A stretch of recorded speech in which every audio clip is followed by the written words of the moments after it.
igual nos falta la parte 4D, la anomalía que pero debe ser una parte pequeña. Y vamos a terminar a hacer esta sesión que corresponde a esta semana. Y vamos a hablar sobre el desarrollo cardiovascular, ¿no? Sobre todo, digamos, el desarrollo de lo que es el corazón, lo que son las dos grandes arterias, la aorta y la arteria pulmonar.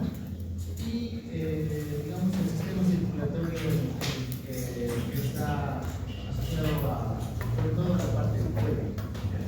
Entonces, esto es importante recordar que el sistema cardiovascular va a provenir del mesodermo esplácnico. El pasado tenemos el mesodermo axial, el mesodermo paraxial, el mesodermo y el mesodermo lateral. En el mesodermo lateral hay dos mesodermos y uno de ellos es el mesodermo esplácnico.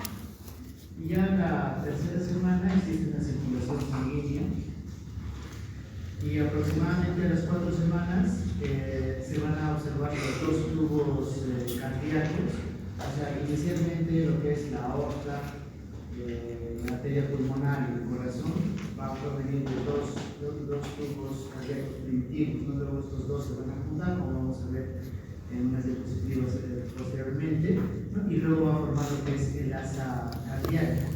Y esa asa cardíaca, desde la parte superior hacia abajo, o sea, desde la región craneal hacia la región caudal, tenemos el bulbo cardíaco, así digamos esta denominación en esta etapa del desarrollo embrionario, luego el tronco arterioso, y luego vamos a ver el ventrículo primitivo, las aurículas primitivas y al final el seno venoso. Entonces, inicialmente el tubo cardíaco es un tubo que va a tener, digamos, esta orientación y luego va a empezar a tener una serie de modificaciones de manera estructural para que asuma o tome la forma del corazón.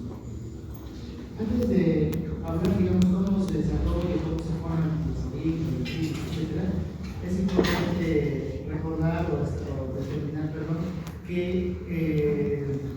existen dos campos cardíacos, uno primario y uno secundario, ¿no? El campo cardíaco primario, como ven acá ustedes, se origina en la parte anterior, lo que es el ventrículo, y este va a formar principalmente lo que son las aurículas, como vamos acá en la parte más caudal, y lo que es el ventrículo izquierdo. Y el campo cardíaco secundario es una estructura también con una U invertida, donde observamos esto pasa por dentro de ese campo cardíaco primario, y ese campo cardíaco primario secundario, que vamos a estar en color verde, va a formar lo que es el ventrículo derecho, ¿sí? Y el tracto de salida. Entonces, van a haber diferentes proteínas, expresión de moléculas, ¿no? Como hemos visto en las anteriores clases, cuando hemos hablado del tubo neural, igual, en la formación de lo que es el corazón, van a existir algunas moléculas que van a estar expresadas en mayor cantidad para que esa parte de lo que es el tubo cardíaco o esta estructura forme, por ejemplo, el tracto de salida o el ventrículo derecho, ¿no? Por ejemplo, ¿qué moléculas estarían expresándose en mayor cantidad para la formación del tracto de salida o el ventrículo derecho? Por ejemplo, es esta molécula que se llama CAN2, ¿no? Y para que se forme el ventrículo izquierdo y la aurícula vamos a tener GATA4, NKX2.5 o el Huntington. ¿Ya? Ahora, como les decía, vemos esta imagen gracias al plegamiento transversal que tiene el embrión, ¿no? Hemos hablado en una de las sesiones que el embrión se va a plegar primero en una estructura donde es plana, como vemos acá, el mesodermo y el endodermo, gracias al plegamiento que va ocurriendo de manera progresiva para formar esta estructura tubular ya final del embrión que vemos acá. Lo que va a hacer es que estos dos tubos cardíacos que se forman del mesodermo esplácnico, como vemos acá, se van a formar a partir de estas células angiogénicas y tenemos los dos tubos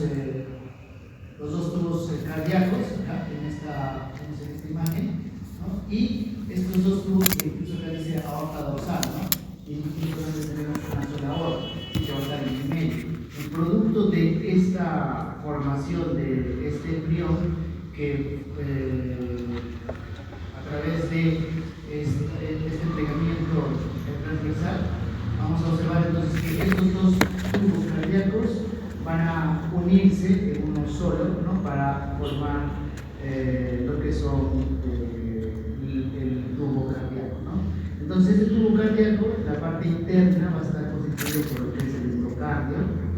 En la parte media vamos a tener lo que se llama la gelatina cardíaca. Esta gelatina cardíaca, como su nombre dice, está constituido por igual glucosa internas y esto va a permitir que de alguna forma tenga algo de contractilidad. Contractilidad, si bien no dirigida desde el punto de vista del sistema nervioso autónomo, ¿no? Entonces cuando vean anatomía hay una serie de haces, digamos, que van a permitir justamente la contracción de los ventrículos y las aurículas, ¿no? Pero esto en ese momento todavía no se ha formado. Y sin embargo, gracias a la presencia de miocardio, que son células que tienen alguna contractilidad, permite de alguna forma esta contractilidad, ¿no? Y junto con la gelatina cardíaca, en el tiempo va a desaparecer. Entonces, tenemos estos dos tubos cardíacos que se están formando, ¿no? También los tubos cardíacos y luego van a formar un solo tubo cardíaco con las estructuras que estamos comentando. Entonces, tenemos acá el tubo cardíaco primitivo. En esta imagen lo que se está observando es para, digamos, indicar el concepto de que inicialmente son dos y acá se están uniendo para formar uno solo, ¿no? Para ver incluso sus partes intermedias todavía no se ha fusionado, ¿no? Y luego termina de fusionarse y tenemos este tubo cardíaco que va a formar lo que es el corazón, como dijimos en este momento, de arriba hacia abajo, lo que es el tubo cardíaco, el ventrículo primitivo, la aurícula primitiva y el seno venoso. Entonces, del ventrículo primitivo lógicamente se van a formar el ventrículo derecho e izquierdo, y de la aurícula primitiva, aurícula derecha e izquierda, ¿no? Y lo que es el tubo cardíaco y el tracto de salida, o sea, de esto se va a formar lo que es la aorta y la arteria pulmonar. Como ustedes probablemente han oído en algún momento, seguramente en los cursos de biología, en el colegio, o digamos, en cultura general, sabemos de que el corazón está dividido en 4 cámaras, ¿no? Tiene 2 cámaras, las aurículas, aurícula derecha y aurícula izquierda, aurícula derecha y aurícula izquierda. Pero en este momento, como ustedes estarán percatando, todavía no se han formado estas 4 cámaras. Son aurículas primitivas, porque este es un tubo, ¿no? Es una sola estructura que todavía no tiene estas tabiques. Entonces, como vamos a ver más adelante, este tubo va a ir talicándose para formar lo que son aurículas ventrículos, aurícula derecha, aurícula izquierda y ventrículo derecha y ventrículo izquierda. Lo mismo, ¿no? La misma idea, como les estábamos comentando, día 21 aproximadamente, el día 22, tenemos entonces, este es el primer arco arterial aórtico, el tubo cardíaco, el ventrículo, la aurícula primitiva, y luego va a formar lo que es esta asa cardíaca, ¿no? Que tiene una forma de S, y como ustedes están mirando acá estas flechas, nos está diciendo que este tubo cardíaco, así como el ventrículo, va a ir, el tubo cardíaco va a descender, este ventrículo va a ascender, hacia lo mismo que las aurículas, ¿no? Pues, al final tenemos esta S bien formada, donde las aurículas, que en un primer momento están en la parte inferior, van a ascender y van a estar en la parte posterior del corazón, ¿sí? Y de tal forma que van a estar en la parte posterior y superior de lo que es el corazón. Todavía en este periodo no ha comenzado lo que es la tabicación del corazón. Entonces acá tenemos este bulbo ventricular, y la aurícula, y bueno, la parte inferior del seno venoso. Entonces el seno venoso y el bulbo cardíaco y el tronco arterioso casi no se mueven, no quedan uno arriba y uno abajo, ¿no? Porque esa es la posición, digamos, natural de lo que es el corazón de una persona, de un recién nacido, ¿no? Entonces, la misma idea, ¿no? Otras imágenes, otro texto, este es el Carlson, ¿no? Tenemos el tracto de salida, lo que son el bulbo, los ventrículos, primitivos, aurículas y el brazo del cabo, ¿no? Entonces, acá está mirando el corazón desde lateralmente. Y como ustedes estarán percatando, entonces vamos a ver que lo que es las aurículas van a ascender, ¿no? Como ven acá, ascienden y el ventrículo va a tomar esa posición inferior, ¿no? Entonces hace esta asa para que, y luego mientras va viendo este proceso, estamos observando ya recién el tabiquamiento, ¿no? Recién en este periodo va a empezar a tabicarse lo que son las aurículas, el ventrículos, y bueno, se forma este nódulo auricular ventricular, que es importante para lo que decíamos, para la contractilidad del corazón, ¿no? Acá tenemos el haz auricular ventricular, el haz de His, ¿no? Las fibras de Purkinje, que son estas fibras nerviosas que justamente tienen esa función de promover o provocar esta contracción del corazón. Esto todavía, como ven, ha iniciado después de que ha habido el tabiquamiento, lógicamente, ¿no? Porque como ven acá ustedes, este sería aurícula derecha, aurícula izquierda, ventrículo derecho, ventrículo izquierdo, ¿no? Y en medio, por ejemplo, de lo que es el tabique ventricular, recién está estas estructuras que es el haz de His, ¿no? Por eso decíamos al inicio, este tubo cardíaco que ven acá sí tiene contracción, ¿no? Sí hay contracción, pero todavía no se ha formado esa estructura. Y eso esa contracción es gracias a la presencia de la gelatina cardíaca. La misma idea que estábamos hablando hace un momento, va a tener esta forma de S, ¿no? Para que al final tengamos el corazón, donde las dos aurículas van a estar en la parte superior y los ventrículos en la parte inferior. Lógicamente, lo que se va a observar es lo siguiente, ¿no? Que lo que decía hace un momento, lo que es el tronco arterioso y los senos venosos no se mueven, ¿no? Van a permanecer en la parte superior y en la parte inferior. Los únicos, digamos, que van a tomar esas posiciones es la aurícula y las aurículas y los ventrículos. En este vídeo, creo que no está bien, vamos a entrar. Ustedes en esta página pueden ver diferentes imágenes, ¿no? Donde les puede ayudar para analizar.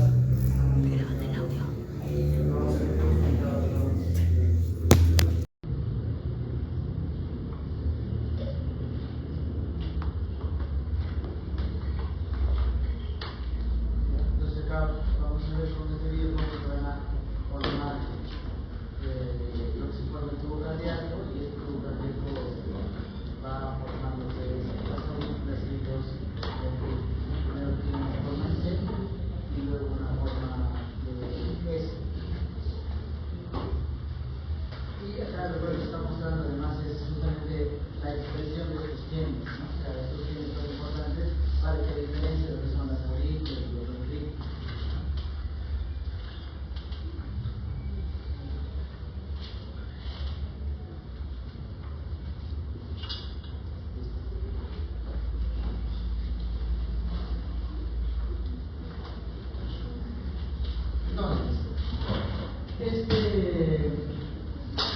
Para que tengamos esta estructura de 4 cámaras y por otro lado tengamos la arteria aórtica y la arteria pulmonar, tiene que haber el tabicamiento, ¿sí? Si no existe tabicamiento, no va a haber las 4 cámaras cardíacas ni tampoco la formación adecuada de lo que es la arteria aórtica y la arteria pulmonar. La arteria aórtica, entonces, lo que va a hacer es llevar el ventrículo izquierdo hacia el resto del cuerpo sangre oxigenada, ¿no? Y la arteria pulmonar va a llevar entonces todo lo que se recoge del resto del cuerpo hacia los pulmones, ¿no? Para que esta sangre sea oxigenada. Entonces acá tenemos, esta sería la arteria pulmonar que nace del ventrículo derecho, y tenemos la arteria aorta que nace del ventrículo izquierdo, ¿no? Acá tenemos aurícula derecha, aurícula izquierda, y estos van a recoger, como decíamos, el lado izquierdo, recoge todo lo que es sangre no oxigenada para llevarse a los pulmones, y de los pulmones se recoge esa sangre oxigenada para que tome lo que es el ventrículo, o sea, las aurículas, perdón, pase el ventrículo y luego se reparta hacia el resto del ventrículo, ¿no?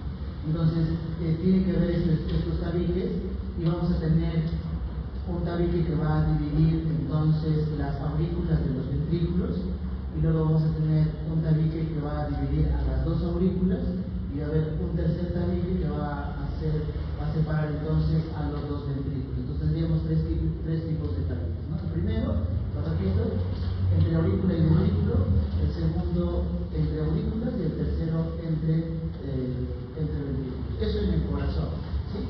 Y en el tronco coronal va a dividir entonces a la aorta y a la arteria. Entonces, en total tendríamos a nivel del sistema cardiovascular del tórax estos cuatro tipos de tabicamientos. Y vamos a tener dos diferentes formas de tabicar, ¿no?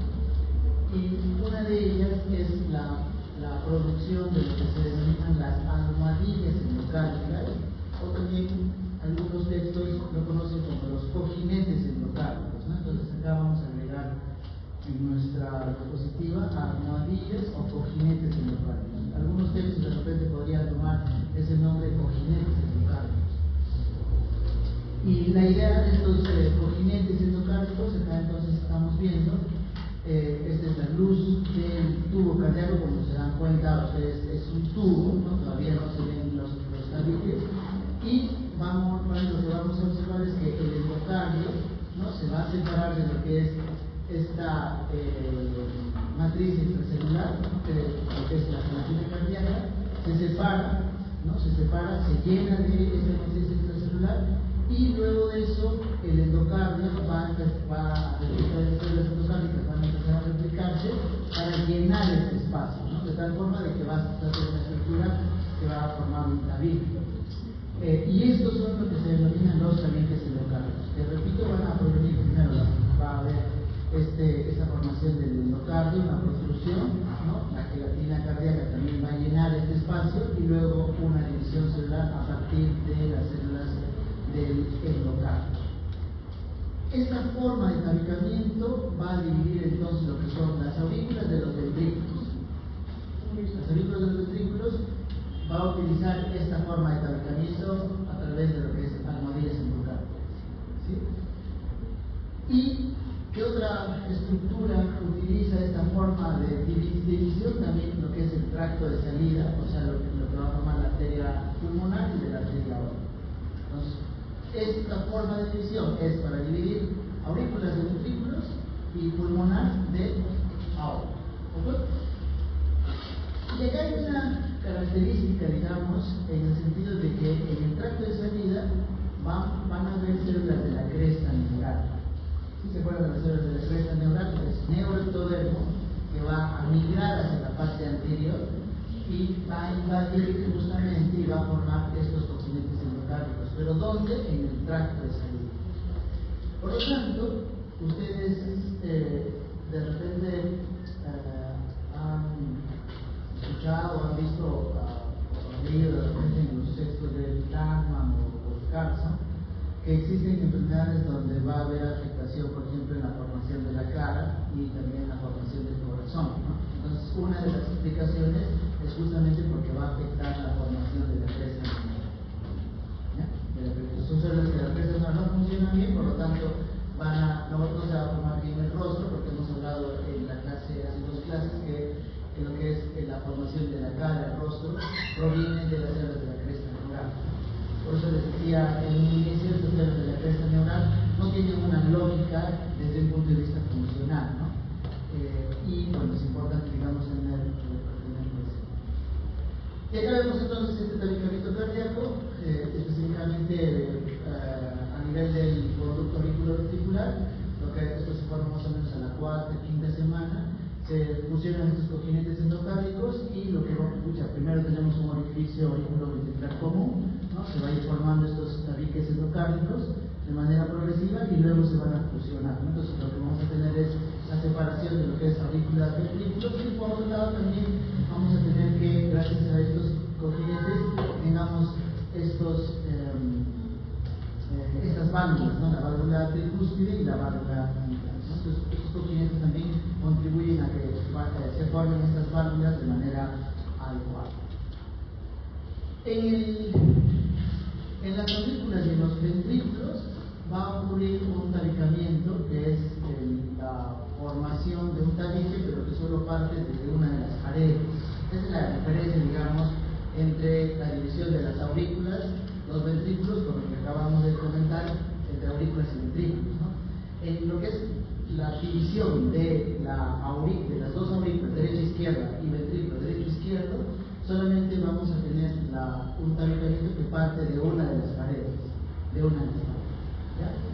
Y entonces, como ven acá, por eso dice en la pantalla división de aurículas y ventrículos. Y acá vemos entonces esta cresta, ¿no? Que va a ir progresando, ¿no? En su crecimiento y forma este tabique. Por ejemplo, acá en las aurículas va a ir creciendo y va a alcanzar a lo que es este tabique auriculoventricular, ¿no? Para que luego tengamos aurícula derecha e izquierda.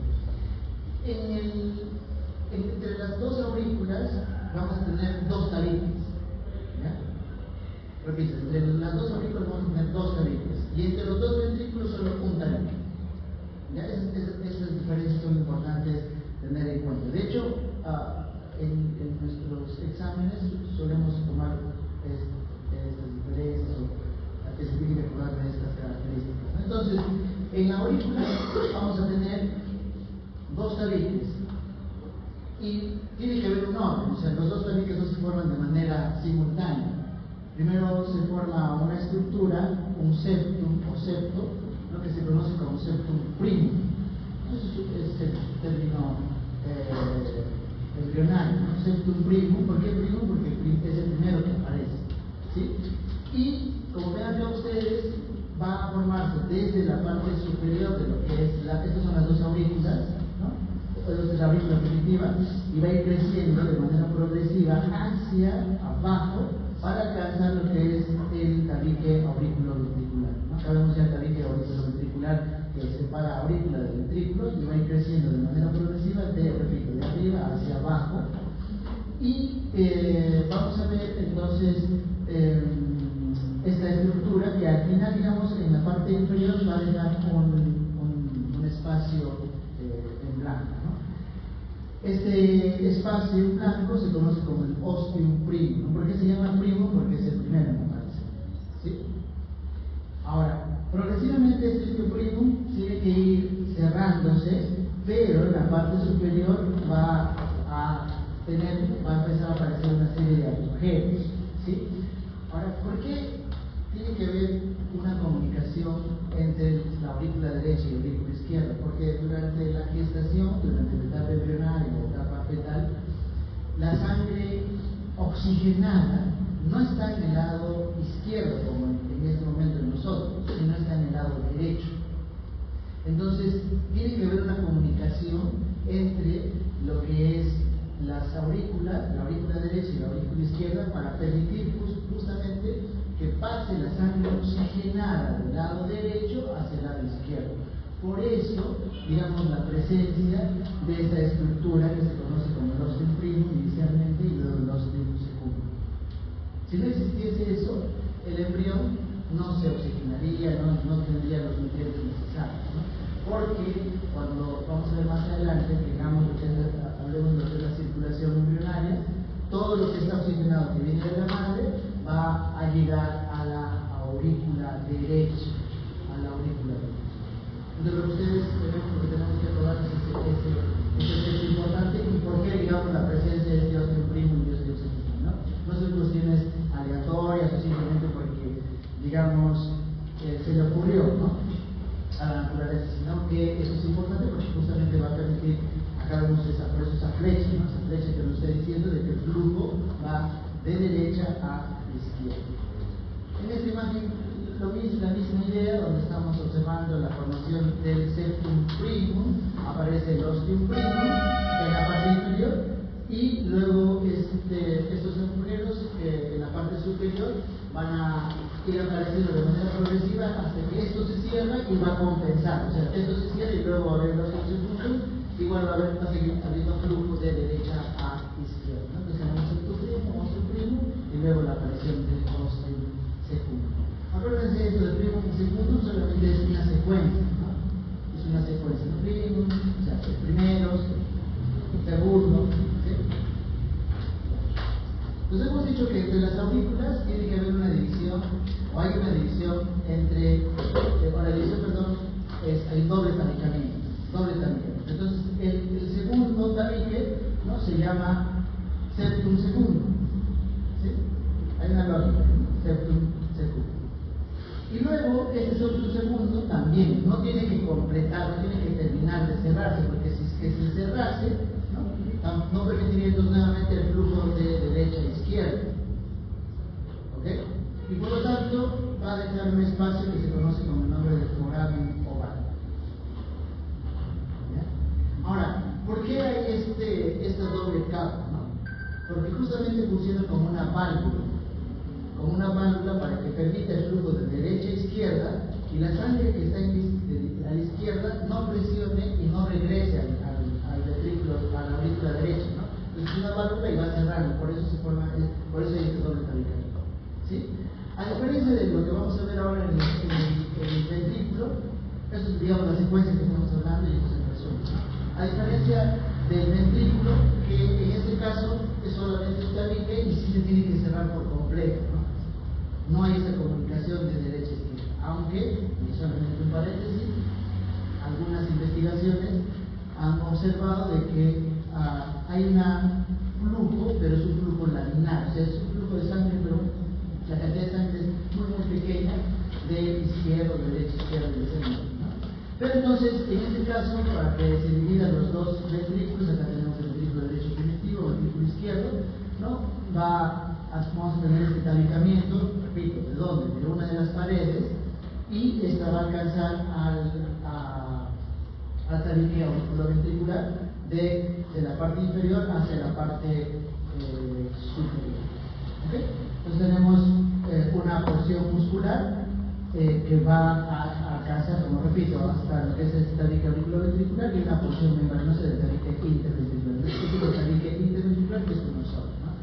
Hay algunas estructuras, digamos, que son relativamente, uno puede pensar que son muy importantes, pero digamos la forma como estas se van a originar son mucho más sencillas, ¿no? A diferencia, por ejemplo, de las mismas aurículas, que hemos dicho es un poquito más complejo, ¿no? Pero tiene un sentido o una lógica. En esta imagen lo que estamos viendo es el tabiquamiento, ¿no? Septum primo, ¿no? Septum segundo y foramen oval, ¿no? Y tenemos foramen oval y la otra estructura que está es el ostium segundo, ¿no? Entonces el flujo de sangre va de foramen oval hacia ostium segundo. Nuevamente el tabique interventricular, lo mismo que estábamos comentando, y al final de la séptima semana ya el corazón tiene las 4 cámaras. ¿Sí? Las 4 cámaras que se ve en el adulto. Solo que funcionalmente no es como en este momento está funcionando el corazón, ¿no? Porque hay un flujo entonces de sangre de derecha a izquierda, sobre todo donde en las aurículas. Luego,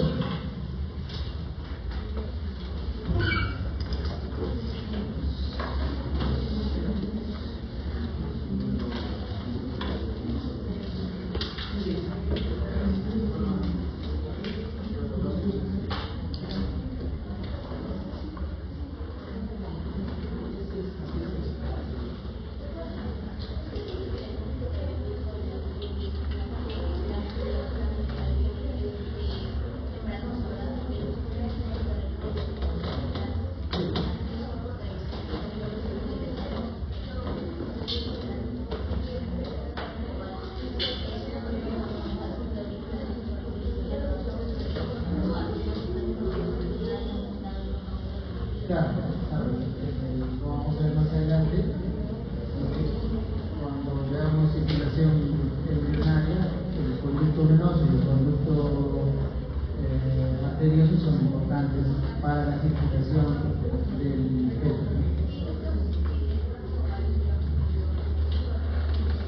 Claro, también.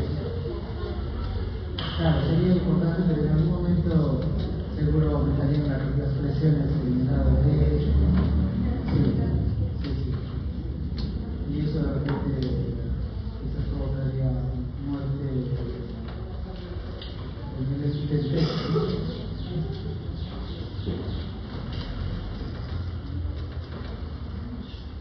Entonces vamos a ver en estas imágenes el corazón, digamos, ya terminado de forma, ¿no? Tenemos entonces el corazón. Acá vemos estas estructuras en el cuello, que son los arcos faríngicos, ¿sí? Y ahora vamos a hablar de lo que es el tabiquamiento del bulbo y el tronco arterioso. Somos en un servicio de final a las 5 semanas. Y ahora vamos a tener entonces lo que es la división entre la aorta de la arteria pulmonar, es a través de las crestas vulvares y las crestas troncales, ¿no? Y esas crestas también son conocidas como las almohadillas o cojinetes endocárdicos, hemos hablado hace un momento. Entonces esto va a dividir la aorta de la pulmonar, y una característica es que tiene una orientación espiralada, ¿no? ¿Por qué una orientación espiralada? Ahora vamos a ver cuando veamos acá el corazón que se está formando.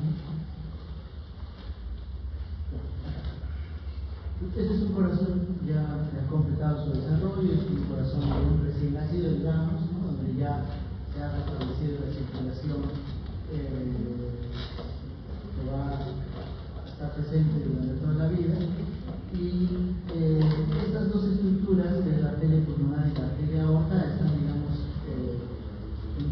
en contacto una a otra, ¿no? Y en un primer momento, en la parte inferior de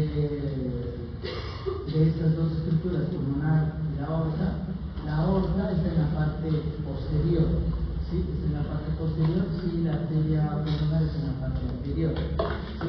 Y luego la arteria aorta va a montarse sobre la arteria pulmonar, ¿no? Entonces, esa característica que están teniendo de esta forma, ¿no?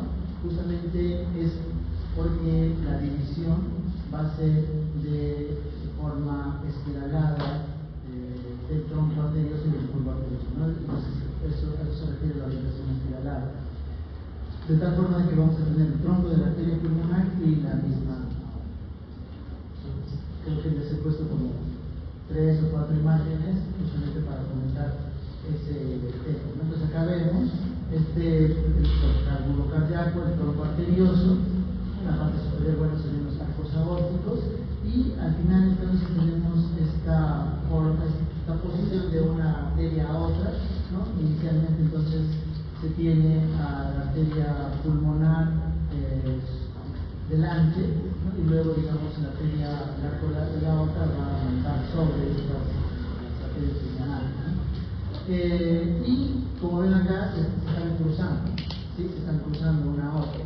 O sea, justamente para que tenga esta posición es gracias a un tabicamiento de forma espiralada, ¿no? Entonces vamos a ver acá en las imágenes, este es el tronco arterioso y este es el tabicamiento de forma espiralada.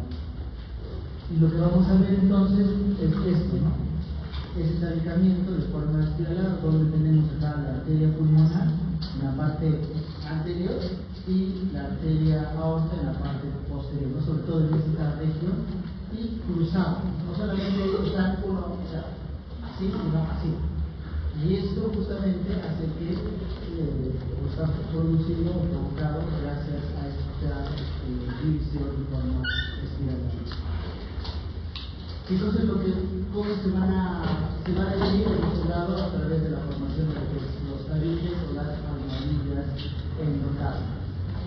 En esta imagen, lo que se va para explicar esta imagen, acá tenemos, si hacemos un corte a este nivel, ¿no? En este periodo del drenaje, vamos a ver que estos cojinetes o almohadillas endocárdicas están al lado derecho y al lado izquierdo, ¿sí? Si hago un corte en la parte media, vamos a ver que estos cojinetes o armadillas endocárdicas están en la parte anterior y en la parte posterior. Y si hay un corte de este tronco arterioso casi en la base de lo que es el bulbo cardíaco, nuevamente vamos a ver que esos surgimientos están en el lado derecho y en el lado izquierdo. Entonces, si voy avanzando en el desarrollo y vuelvo a hacer los cortes, vamos a tener estas divisiones, ¿no? Pero esto justamente cómo se interpreta en 3D es como vemos acá, ¿sí? El talicamiento de forma espiral. ¿Listo? Esta imagen está mostrando esta idea, ¿no? Y repito, ¿para qué? Para que tengamos esa relación entre la arteria aorta y la arteria pulmonar. Y acá vemos el talicamiento de forma espiralada de las dos estructuras, la arteria aorta y la arteria pulmonar. Bien. Importante entonces para que este talicamiento proceda, tenemos que tener la migración de las células de la cresta neural. ¿Sí? La migración de las células de la cresta neural. ¿Dónde están las células de la cresta neural? En la parte posterior. ¿Sí? ¿Y dónde van a migrar generalmente? Hacia la parte anterior. Y en este caso específicamente, ¿hacia dónde? Hacia el tronco de salida del tronco arterioso, ¿no? ¿Para qué? Para ayudar a formar o a dividirse la arteria aorta de la arteria pulmonar. ¿Ok? Eso. Entonces yo podría poner, por ejemplo, decir paciente de 7 años, que acude a la consulta, ¿no? Que tiene una anomalía en nivel de la formación de los huesos de la cara. Adicionalmente se encuentra una anomalía en la formación del corazón, específicamente en el tronco arterioso. ¿Diga usted dónde podría estar la alteración o qué células podrían estar afectadas, ¿no? Células del ectodermo superficial, A, B. Células de la cresta neural, esa es.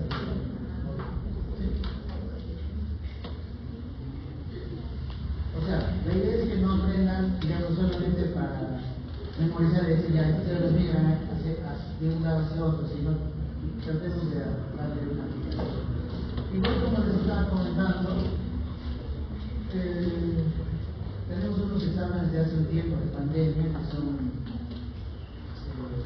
virtuales, ¿no? Ahora, probablemente, como les decía, no creo que vengan las mismas preguntas. En ese entonces, si bien hacíamos algunas preguntas tipo caso clínico, ahora son un poco más, ¿no? Pero igual les puede servir para que puedan estudiar. ¿Bien?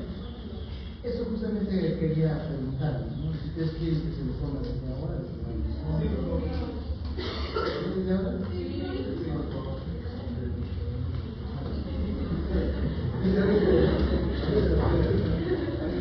O sea, es probable que algunas preguntas, digamos, de conceptos van a ser casi las mismas, porque tampoco es que, digamos, la imaginación sea infinita, ¿no? Pero va a tener la misma lógica, los mismos sentidos, ¿no?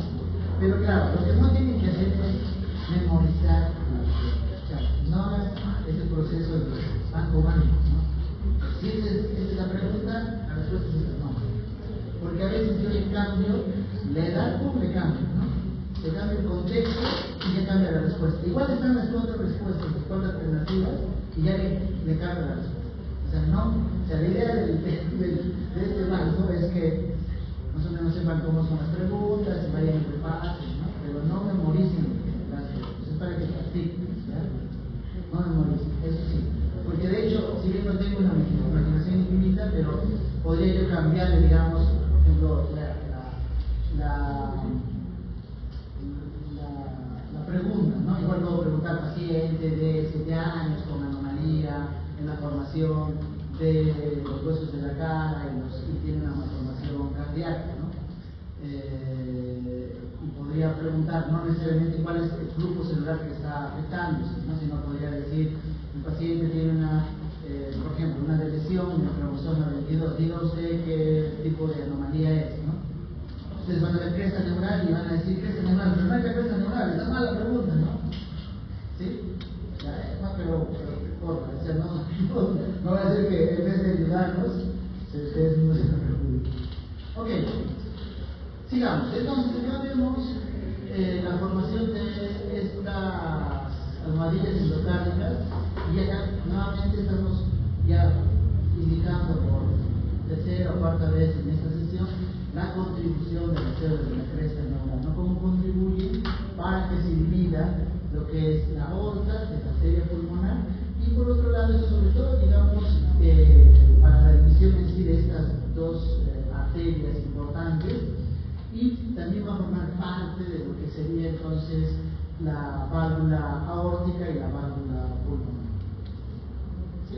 Porque, bueno, acá solamente estaría formando una porción, digamos, de estas válvulas, pero sí va a ser importante para que se divida la arteria aorta de la arteria pulmonar.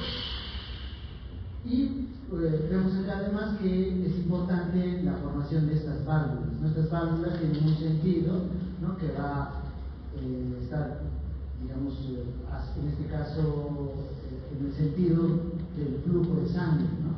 Cosa que la sangre pasa, acá en la imagen vemos de la parte inferior hacia la parte superior, y la válvula lo que va a hacer es, va a evitar de que la sangre regrese, ¿no? Regrese en el momento, digamos, en que el corazón deja de contraerse, entra en sí, el diástole, perdón, ¿no? Se relaja.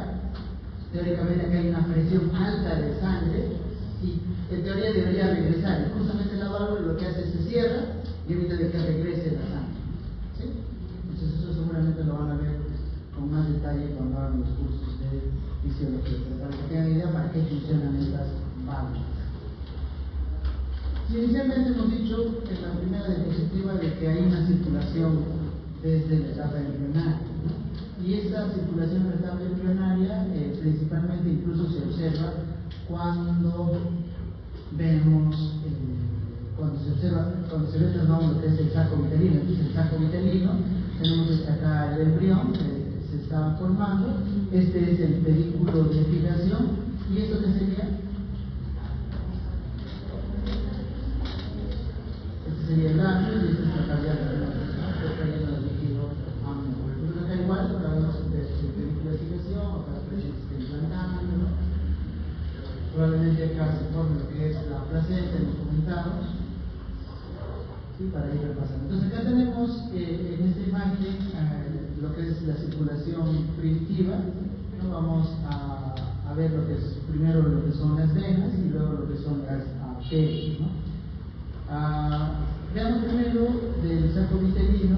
En el saco vitelino vamos a tener la vena vitelina, ¿no? Que va a llegar hacia lo que se denomina la vena cardinal común, ¿no?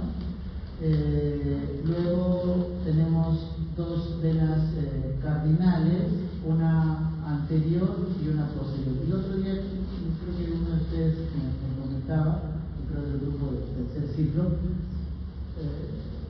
se supone que anterior, desde un punto de vista anatómico, es en este momento lo que está acá, ¿no? Y posterior esto es superior y inferior, ¿no? Pero en algunos textos en embriología, estos términos, digamos, no se utilizan, ¿sí? Y por eso a veces uno se puede llegar a confundir, ¿no? Porque se supone que esta es la región craneal, ¿no? Entonces acá le dicen anterior, acá también dicen anterior, o sea, anterior significaría que está en la parte anterior, ¿no? Y acá posterior debería estar acá, posterior al anterior, ¿sí? O sea, acá. Pero, repito, esto a veces son términos que inicialmente empiezan los especialistas o los que van describiendo estas estructuras, le van tomando, van poniendo unos nombres, ¿no? De hecho, lo que yo creería es que desde un punto de vista para el aprendizaje, para el entendimiento de todos, deberíamos, o sea, se debería juntar los términos de embrionarios y aplicarlos a la parte de anatomía, ¿no? Porque si no, no conocemos ya desde el punto de vista médico, ¿no? Pero bueno, aclarando esto, tenemos entonces la vena cardinal anterior y acá tenemos la vena cardinal posterior. Luego, además de eso, tenemos otra vena importante que es la vena umbilical, ¿no? Que de hecho es la que va a recoger lo que son el oxígeno, los nutrientes, ¿no? De la madre, para llevar hacia el corazón, ¿no? Hacia el corazón. Luego tenemos las arterias. Acá tenemos entonces la arteria vitelina y tenemos la arteria umbilical, ¿ok? Ambas van a llegar hasta la aorta dorsal, ¿no? Y bueno, en la parte anterior vamos a tener lo que es la arteria carótida interna. Acá tenemos los arcos aórticos, en un momento vamos a ver los arcos aórticos, y bueno, van a llegar hacia lo que es el corazón, no solo esta sangre llega hacia el corazón. Entonces, en la circulación primitiva, lo que es el seno venoso, o sea, esta estructura, así como seno venoso, va a recibir sangre de las venas vitelinas, las venas umbilicales y la vena cardinal común, ¿no? Acá creo que sería bueno, si tienen ahí la impreso o la diapositiva, poner este es el seno venoso, ¿no? Este es el seno venoso, no está identificado, pues por eso dice, llega la vena cardinal común, la vena vitelina y la vena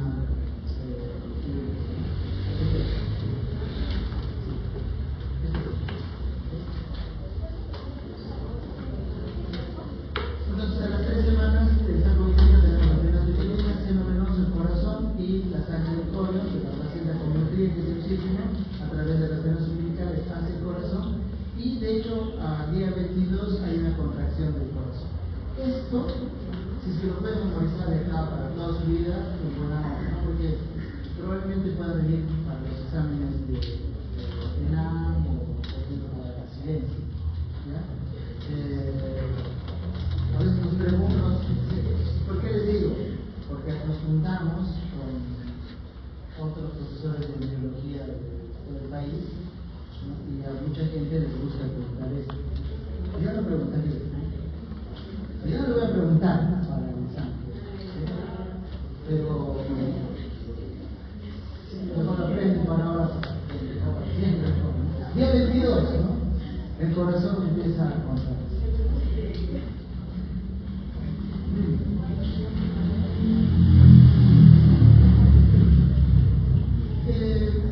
Hemos hablado hace 2 sesiones de lo que son los arcos faríngeos, ¿no es cierto?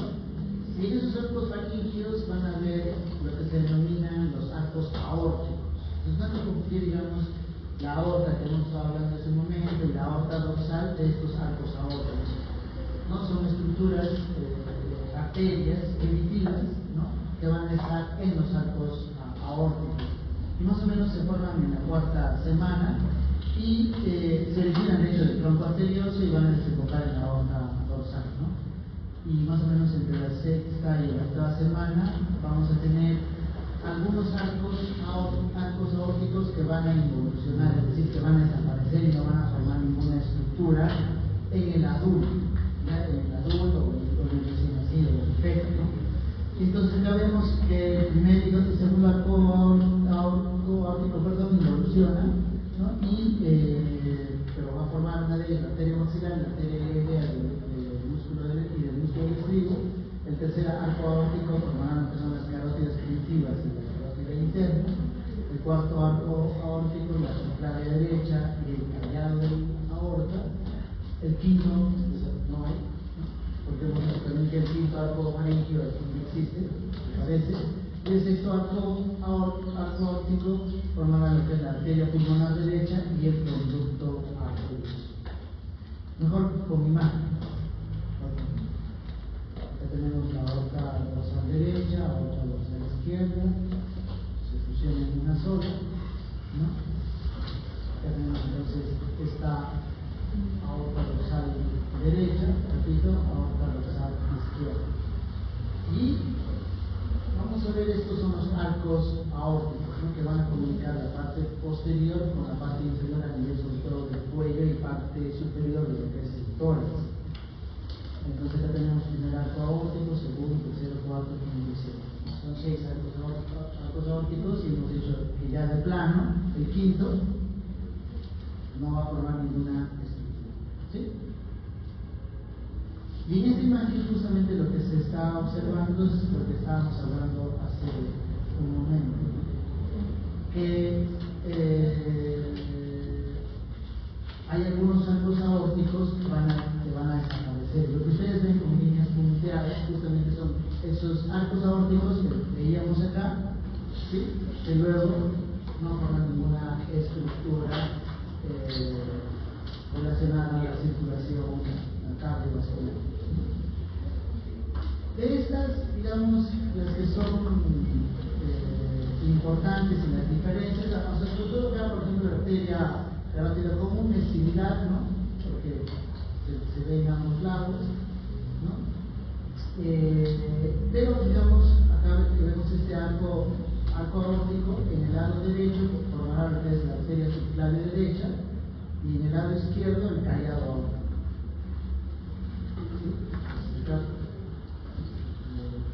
Repito, este sería el cuarto arco aórtico, el primero, segundo, tercero. El tercero, digamos, es en ambos lados vamos a tener carótida primitiva y carótida interna. Tenemos dos carótidas primitivas y dos carótidas internas, cada lado. Pero el cuarto arco aórtico va a estar más abajo lógicamente, y el lado derecho formará entonces la arteria subclavia derecha, y el lado izquierdo el callado del lado. ¿Ya? El sexto arco aórtico va a formar lo que es la arteria pulmonar, la arteria pulmonar, y en el lado derecho y en el lado izquierdo el ductus arterioso. ¿Qué es el ductus arterioso? Es la comunicación entre la arteria pulmonar y la arteria aórtica. Bien, preguntas. Creo que sí se veía.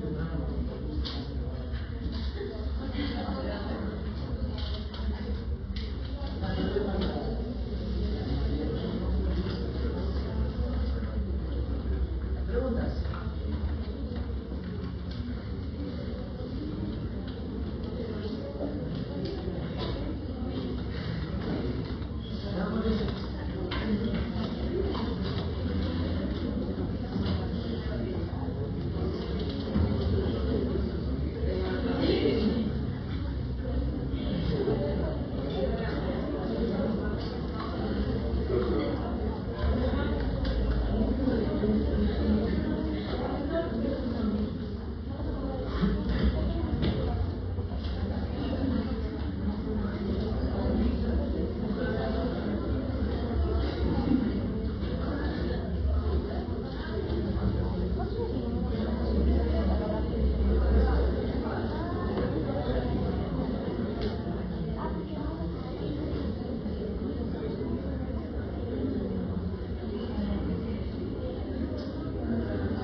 Celestia,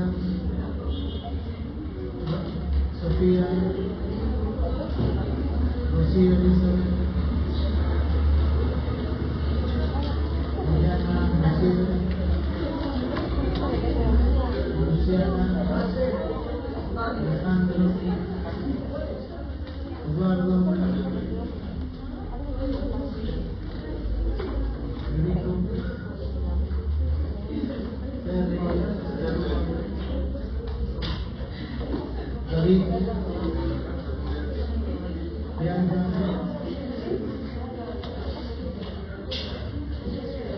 Nancy, Simón, Alexia, Macarena, Dayana,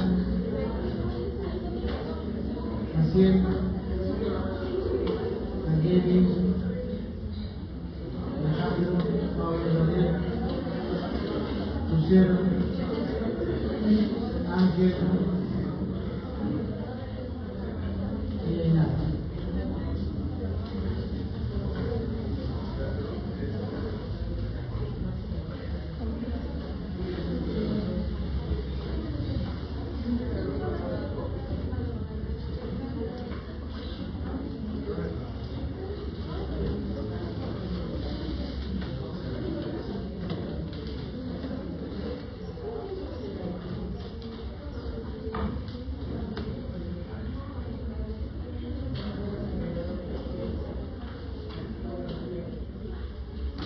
Ya, antes de hablar de lo que son anomalías,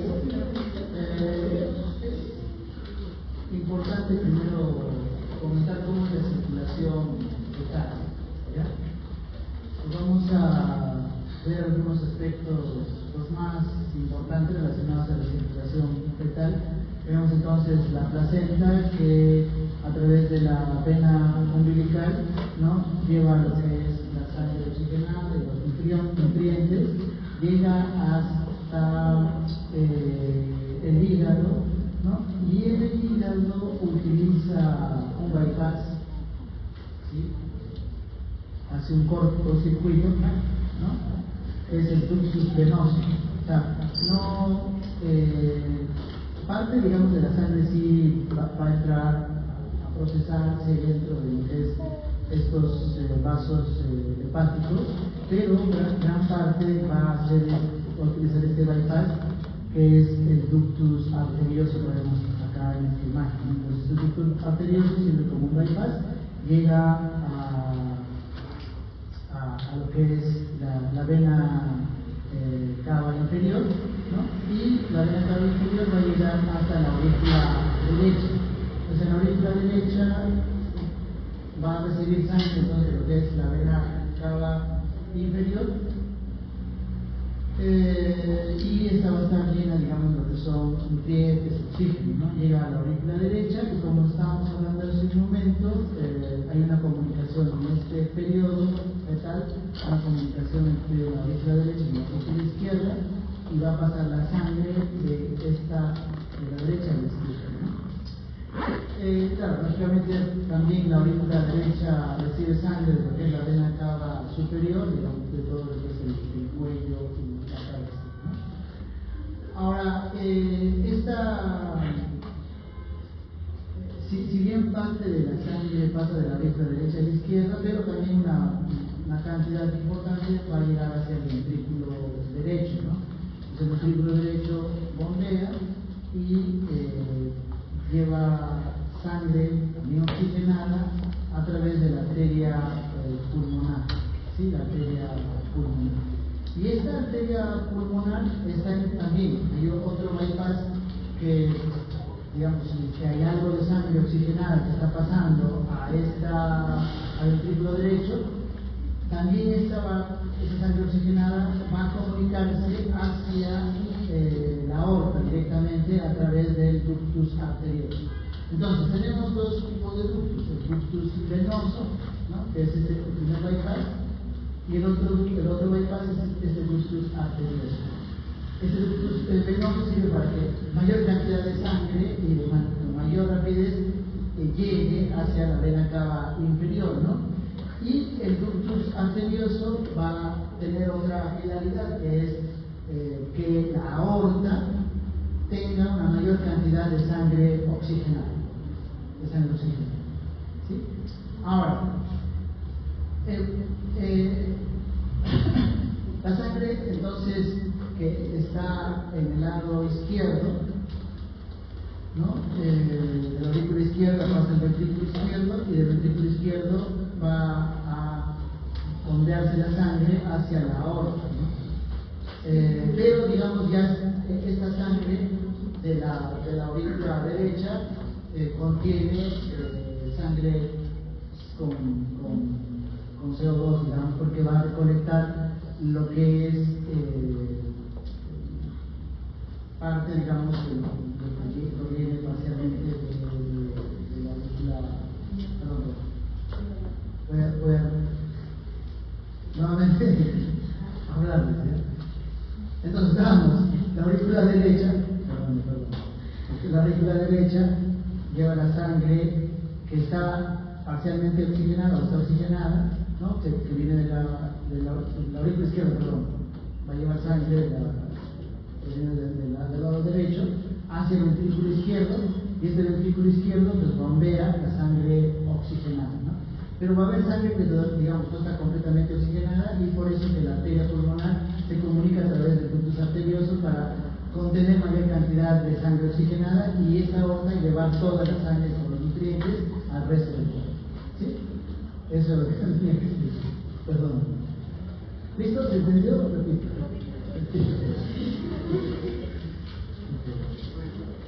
Bien, entonces, más despacio. Tenemos la sangre oxigenada, que ya hemos hablado que va a provenir principalmente de lo que es la vena umbilical hacia la vena cava inferior. Esta vena cava inferior desemboca en la aurícula derecha. Esta aurícula derecha está en comunicación con la aurícula izquierda, ¿no? Hemos hablado hace un momento a través de los secundos y el foramen oval, ¿no? Acá hay probablemente entonces mayor presión. Esta mayor presión permite entonces el flujo de sangre de la aurícula derecha a la aurícula izquierda. La aurícula izquierda entonces ya va a contener sangre oxigenada, pasa al ventrículo izquierdo. El ventrículo izquierdo a través de la arteria aorta va a bombear sangre oxigenada, y bueno, esto va a distribuir al resto del cuerpo, ¿no? Además de esto, la aurícula derecha va a llevar la sangre al ventrículo derecho. Este ventrículo derecho bombea la sangre, también tiene algo de sangre oxigenada a través de la arteria pulmonar, y la arteria pulmonar va a comunicarse con el ductus arterioso, ¿no? Este ductus arterioso, entonces, lo que se quedó de sangre oxigenada le llega a compartir sangre a la arteria aorta, ¿no? De tal manera que la arteria aorta ya va a contener sangre oxigenada en mucha mayor proporción y los nutrientes necesarios para repartir al resto del cuerpo. ¿Ok? Y ahora sí, me presento. Como les decía entonces, la importancia de la comunicación entre la aurícula derecha y la aurícula izquierda. Ahora, en este momento, una cosa también desde un punto de vista fisiológico importante que tenemos que tener presente es el hecho de que la aurícula derecha en el periodo fetal tiene mayor presión. Hay mayor presión en este lado. Y esa mayor presión va a permitir justamente el flujo de derecha a izquierda. ¿Sí? Porque si nosotros midiésemos, digamos, la presión en este momento, o de un recién nacido, de la aurícula izquierda con la aurícula derecha, lo que se va a observar es que el lado derecho y el lado izquierdo tienen mayor presión, ¿no? Pero en este periodo, en el momento fetal, las presiones son mayores o superiores en el lado derecho. Por eso existe este paso de la derecha a izquierda. Porque si existiese más presión en el lado izquierdo, esto no podría ocurrir, ¿no? Pero lo mismo, la misma idea, otra imagen, este es del ACMA, para que también lo tengan presente, ¿no? Lo que estábamos hablando, los dos conductos, el venoso y el arterial, que son importantes, ¿no? El conducto venoso y el conducto arterioso, ¿no? Y con la misma explicación que estábamos comentando hace un momento. Y por último, tenemos que las arterias umbilicales van a llevar entonces la sangre poco oxigenada o con CO2 y con los metabolitos que se van a desechar hacia la placenta, ¿no? Otra imagen con la misma explicación, ¿ok? Con la misma explicación y los puntos importantes, ¿no? ¿Cuáles son los puntos importantes? El agujero oval, el conducto arterioso, la vena umbilical, ¿no? Que justamente estos bypass que van a utilizar para o acelerar o llevar mayor cantidad de sangre o hacer un cortocircuito de derecha a izquierda, ¿no? A este paso, digamos, de sangre de derecha a izquierda se llama también cortocircuito. Ok, entonces, ¿qué es lo que ocurre cuando una persona nace, ¿no? En ese momento lo que vamos a ver es que esta circulación placentaria lógicamente se cierra, ¿sí? Se va a cerrar bruscamente.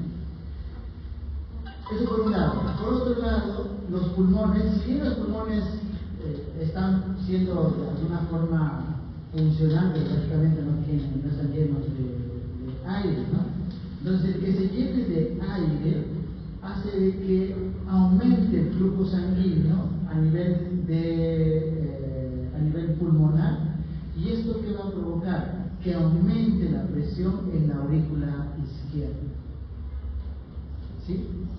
Y al aumentar la presión en la aurícula izquierda, el foramen oval se cierra, o sea, ya no va a haber este cortocircuito de derecha a izquierda, sino que al haber mayor presión en el lado izquierdo, va a cerrar el foramen oval. De tal forma que ya vamos a tener circulación derecha y circulación izquierda completamente separadas, ¿sí? Porque en este momento, por ejemplo, en la mayoría de nosotros tenemos esta separación derecha y izquierda, están separadas, ¿no?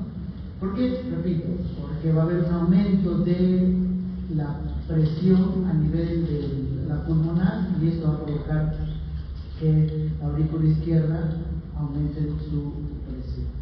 Luego, esta vena umbilical ha habido una oclusión brusca, ¿no? Esta vena umbilical en el tiempo se va a obliterar y va a formar lo que es el ligamento redondo. El conducto venoso que estábamos viendo hace un momento formará un ligamento venoso, y el conducto arterioso formará el ligamento arterioso. Son estructuras que probablemente cuando ustedes hagan disecciones del aparato cardiovascular van a ver esas estructuras, ¿no? Entonces tenemos que acordarnos de dónde estarían. Recabemos que el agujero oval se cerró completamente, este ductus arterioso, que igual permite el flujo o este cortocircuito de derecha a izquierda, también se cierra, y tenemos acá el conducto venoso que también se va a cerrar, y tenemos el ligamento redondo del hígado, ¿no? Acá en la parte inferior y bien, entonces acá tenemos ya circulación derecha y circulación izquierda separadas completamente. Entonces, ahora vamos a hablar justamente de lo que son las anomalías cardíacas, ¿no? Para que se pueda entender todo esto. Entonces, estas anomalías cardíacas más o menos ocurre hasta el 1% de los recién nacidos, más o menos algunos autores dicen 0,7%, o sea, no es tan infrecuente, ¿sí? La maternidad del niño más o menos nacen alrededor, en un año nacen alrededor de 10.000 niños, ¿no? De 10.000 y 20.000 niños, yo creo que están alrededor de 15.000 y 12.000 niños aproximadamente, ¿no? Entonces imagínense la cantidad de niños con cardiopatías congénitas que nacen en la maternidad. De hecho, para la aparición de anomalías congénitas hay un periodo crítico que es entre el día 20 y el día 50, es importante, digamos, este momento, y la etiología puede ser hasta en un 50% de los casos de todos los recién nacidos que tienen una anomalía congénita del corazón, acá no está escrito, son causas genéticas identificables, ¿ya? Genéticas identificables. ¿Cuáles, por ejemplo, las CNVs, o variantes en número de copias, variantes en un solo nucleótidos, o incluso las aneuploidías, ¿no? Llámese trisomía 3, trisomía 18, la trisomía 21. Por ejemplo, de los pacientes que tienen síndrome de Down, hasta el 50% tienen una anomalía, ¿sí? Dentro de las CNVs, por ejemplo, se tiene la deleción del cromosoma 22, o el síndrome de George, ¿no? Una de las causas frecuentes. Y dentro de las SNM tenemos al síndrome Noonan, que va a estar asociado, por ejemplo, a anomalías cardíacas. Desde el punto de vista clínico, las clasificamos en cianóticas y acianóticas. Entonces, primero veamos qué cosa es la cianosis, ¿no? La cianosis es cuando la cantidad de oxígeno va a ser insuficiente, y esto va a provocar una coloración medio azulada, sobre todo a nivel perioral y en la región acral, es decir, en las manos y en los pies. Pero que esto, de hecho, va a desaparecer o puede llegar parcialmente a desaparecer si es que esta hipoxia no es constante, ¿no? O sea, y en algunos casos esta hipoxia, esta cantidad insuficiente de sangre oxigenada, sobre todo aparece cuando el recién nacido llora o lacta. Cuando empieza a lactar y llorar, pues va a haber una mayor necesidad de CO2, de oxígeno, perdón, y esto va a hacer que no llegue la cantidad suficiente de sobre todo a los extremos del cuerpo. ¿Y cuáles son los extremos? Las manos, ¿sí? Como vamos acá, las puntas de los dedos y las puntas de los ortejos, así como de los labios. Y en el tiempo, si es que esto no se llega, si es que esa anomalía de falta de oxigenación de la sangre no se llega a corregir, en el tiempo va a provocar que los dedos sean como palillos de tambor, ¿sí? O sea, no significa que si ahí tiene una persona hipoxia, de pronto los dedos empiezan a hincharse de forma rápida, ¿no? Esto va a ocurrir solo si la hipoxia es crónica, es decir, va a tener mucho tiempo. Entonces, ya he comentado qué cosa es la cianosis. Entonces las dividimos en cianóticas y acianóticas. Entonces, ¿qué significa acianóticas? Es que nosotros vamos a ver al recién nacido, así llora, late, se revuelve, no corre, etc. No vamos a ver cianosis, ¿sí? Por eso se llama acianótica. ¿Y por qué ocurre, o por qué no ocurre la cianosis en todo caso? Porque existe un cortocircuito o shunt de izquierda a derecha, o sea, pasa de sangre oxigenada hacia del lado izquierdo hacia el lado derecho. Hay un flujo de sangre del lado izquierdo hacia el lado derecho. Como por ejemplo la comunicación interauricular, o sea, la comunicación entre las dos aurículas. Y hemos hablado hace un momento que cuando uno nace hay mayor presión en el lado izquierdo y el lado izquierdo ya está oxigenado, entonces pasa sangre oxigenada del lado izquierdo al lado derecho. ¿No? Lo mismo ocurre si es que hay una comunicación entre los dos ventrículos y si es que, por ejemplo, persiste el conducto arterioso. Si es que persiste este conducto arterioso, cuando uno nace, es otra cosa que no les comenté, la arteria aorta va a tener mayor presión, entonces va a dominar sobre la arteria pulmonar, entonces va a pasar sangre de la arteria aorta hacia la arteria pulmonar, ¿no? Y estas comunicaciones, ya sea izquierda-derecha o derecha-izquierda, porque vamos a ver derecha-izquierda, lo que va a provocar justamente es cuando nosotros pongamos el estetoscopio, auscultemos al paciente, vamos a escuchar el soplo cardíaco, ¿no? Sí, un soplo cardíaco. ¿Ya? El soplo cardíaco entonces significa que hay un flujo, hay un cortocircuito en el corazón. ¿Sí? Y una de las causas, no siempre, pero una de las causas son estas anomalías cardíacas. Y las cianóticas entonces ¿qué significaría las cianóticas? Que cuando está el recién nacido o el niño hay una comunicación de derecha a izquierda. El lado derecho contiene CO2 y por lo tanto, ¿qué vamos a ver? Al paciente vamos a tener esta característica de cianosis, ¿no? A nivel perioral y a nivel acral, es decir, en las manos y en los pies. ¿Y cuáles son estas? El tronco arterioso persistente, la transposición de grandes vasos y la tetralogía. Vamos a ver un poco con imágenes para explicar y para que se pueda entender, ¿no? Entonces, la comunicación interauricular es la comunicación entre las dos aurículas. Hay mayor presión en el lado izquierdo que en el derecho y por lo tanto pasa sangre oxigenada repito, del lado derecho hacia el lado izquierdo, ¿no? Acá vemos entonces, hay una persistencia del ostium primum en este ejemplo. Igual la comunicación interventricular, hay mayor presión en el lado derecho que en el izquierdo, va a haber flujo, ¿no? Y de tal manera que el paciente no va a tener esta cianosis, ¿no? Nuevamente acá el CIB, otra vez, esto es un corazón normal, sin ninguna anomalía, y acá tenía esta comunicación interventricular. Acá en este caso, repito, hay una mayor presión en el lado izquierdo.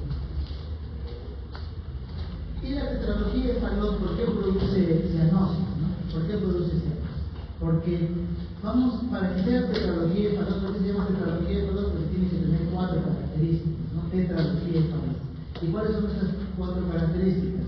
Que la arteria, que la válvula pulmonar, perdón, sea estrecha. ¿Sí? Acá hemos visto hace un momento, ¿no? Que la arteria pulmonar tiene una válvula, ¿no? Que evita que regrese la sangre hacia el ventrículo derecho, como estábamos hace un momento, ¿no? Pero en este caso es muy estrecho.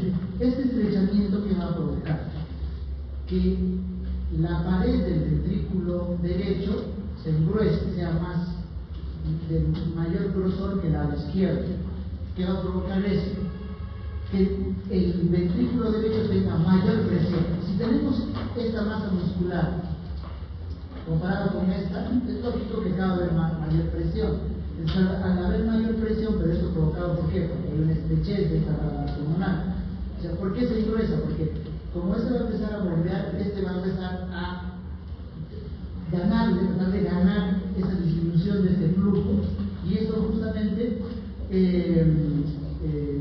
hace de que, además de eso, mejor dicho, el paciente va a tener una comunicación interventricular, y hemos hablado hace un momento que el lado izquierdo hay mayor presión orlógica, pero que al aumentar o al engrosarse, la sangre poco oxigenada o la sangre no oxigenada va a llegar hacia el lado izquierdo.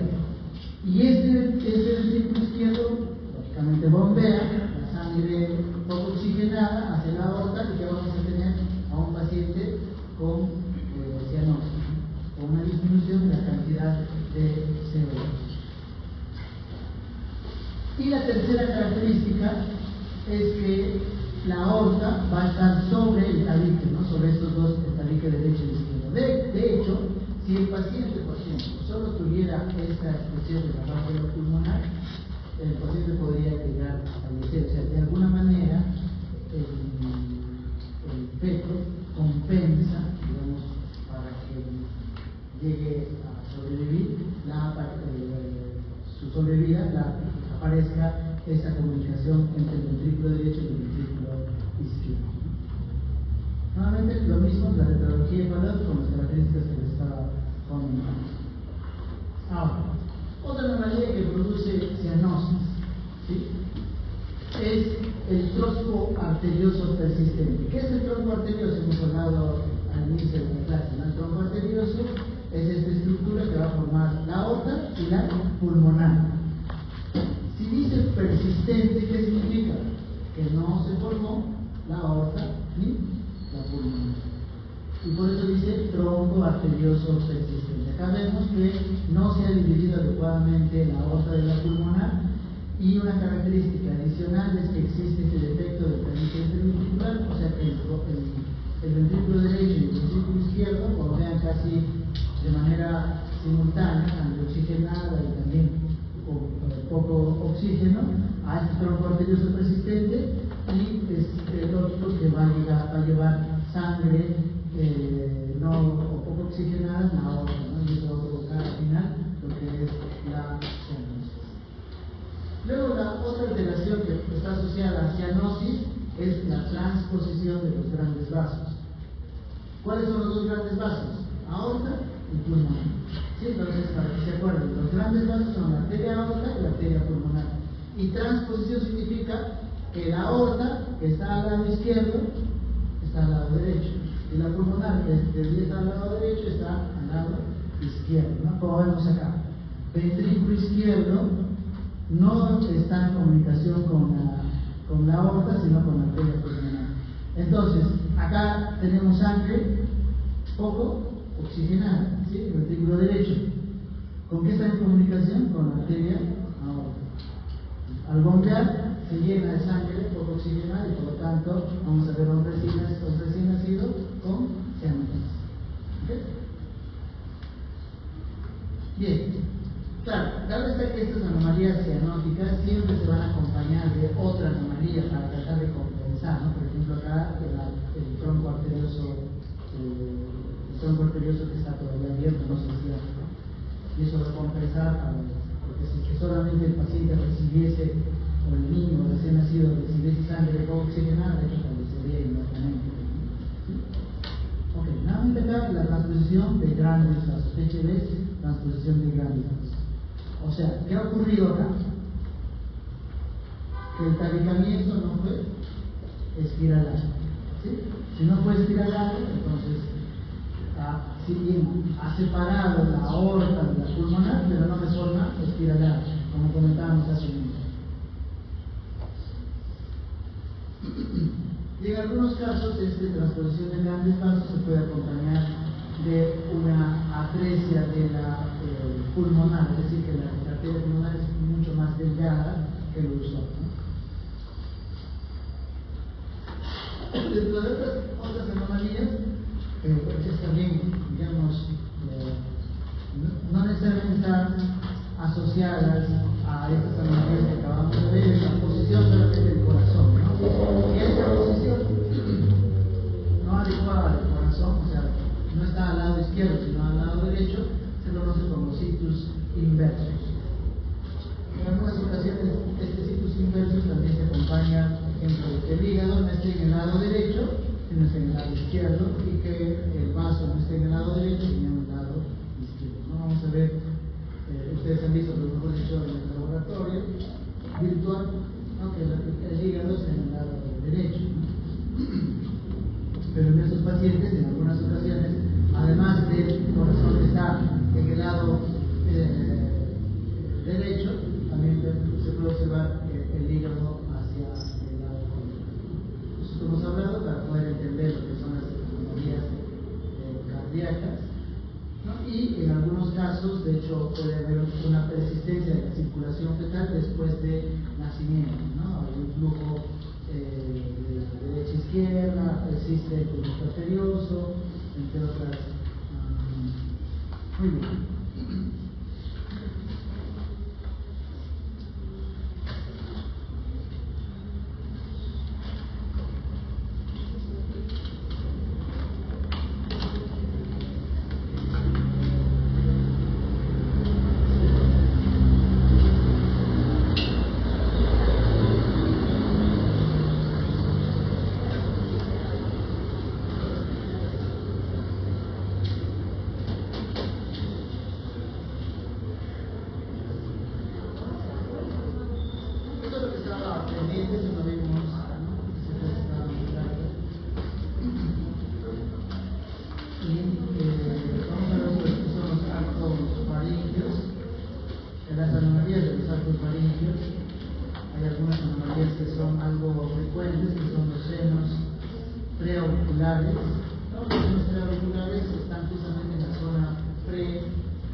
El aparato respiratorio proviene del intestino primitivo, más o menos se forma en la cuarta semana, y va a formarse a partir del divertículo laringotraqueal.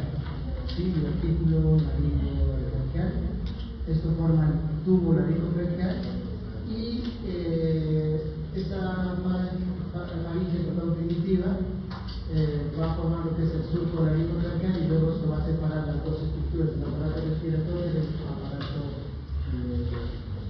del aparato digestivo, ¿no? Acá vemos entonces esta estructura que se conoce como estomodeo, hemos hablado ya varias veces. Esta es la cabeza del feto, o del embrión, perdón. Tenemos el estomodeo. Este es el intestino primitivo, ¿cierto? ¿Sí? Y del intestino primitivo hacia la cara anterior de lo que va a ser este individuo se forma el divertículo respiratorio, ¿no? Entonces tenemos el divertículo respiratorio que va a estar en la parte anterior, ¿okay? Entonces, por ejemplo, podríamos poner una imagen como esta, ¿no? Le quitamos estas etiquetas y les puedo poner una flecha y decir, mencione qué estructura es. No. Sin color.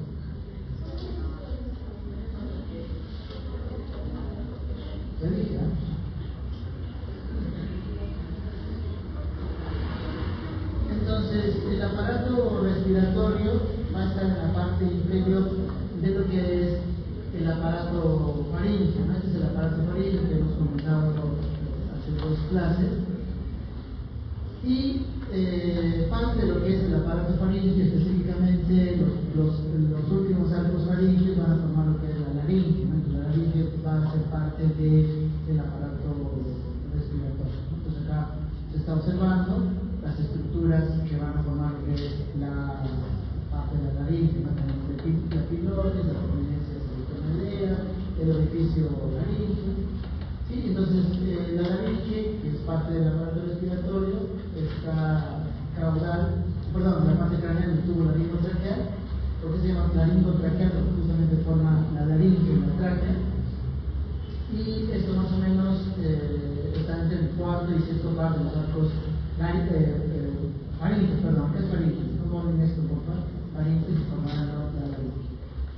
Y esta laringe, entonces, además de eso, tenemos la eminencia hipobranquial que formará el epiglotis, y vamos a ver una serie de pliegues de la mucosa laringe por dentro de la laringe para que se formen los pliegues vocales para formar las cuerdas vocales. Entonces acá, nuevamente, lo que les decía hace un momento, la eminencia epiglotis, lo que vamos a hacer ideas, la epiglotis y el orificio aritenoideo, que acá vemos la laringe, ¿no? En la parte superior de lo que va a ser el aparato respiratorio. Lo mismo. Entonces, luego en la parte más inferior vamos a tener la tráquea, ¿no? Ese es el segmento medio del tubo laringotraqueal, formará la tráquea, y en algunas ocasiones no existe una buena separación, vamos a hablar también en la clase pasada, que entre el esófago y la tráquea, ¿no? Y esa falta de separación va a hacer de que se formen lo que son las fístulas tráqueo-esofágicas, ¿no? Esta es una anomalía relativamente frecuente en los recién nacidos, ¿no? Relativo porque va de 1500. En algunas ocasiones hemos hablado que se asocia a atresia esofágica y la falta de cierre va a hacer que el feto no trague líquido amniótico. Al no tragar líquido amniótico vamos a ver una mayor cantidad de líquido en la madre y eso se conoce como nombre de polidramas, ¿no? Y la cantidad de líquido amniótico es, para decir polidramas, es de 1500. Okay. Acá tenemos el tabique tráqueo-esofágico que acá también se conoce como la cresta tráqueo-esofágica, que divide el intestino, ¿sí? De lo que va a ser la tráquea y los pulmones, ¿no? Acá tenemos la tráquea y en la parte inferior las yemas bronquiales primarias. Vamos a tener 2 y luego se van a dividir en 4 o 8 según todo lo que es el árbol bronquial. Hemos hablado.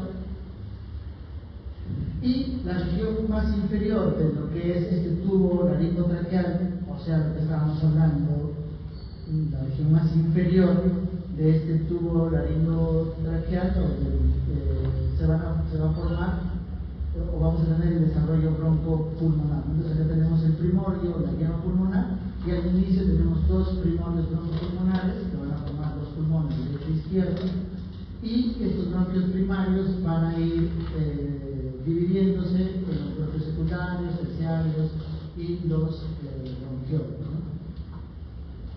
Una característica es que en el lado derecho vamos a tener un bronquio secundario superior e inferior. Entonces vamos a tener dos lóbulos, ¿no? O mejor dicho, tres lóbulos.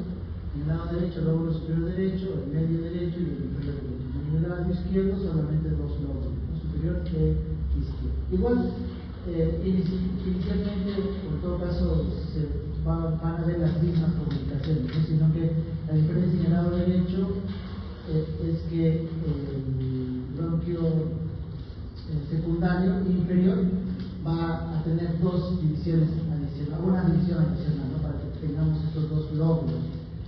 Y esto es lo que estamos mostrando acá. Tenemos las yemas bronquiales, se van a ir dividiéndose, ¿no?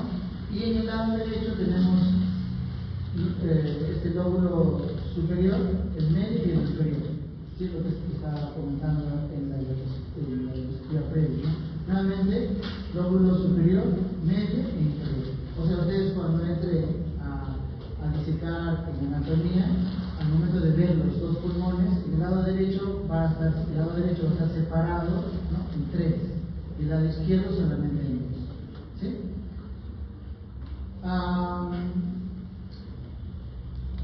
Entonces acá vemos esta división de los pulmones.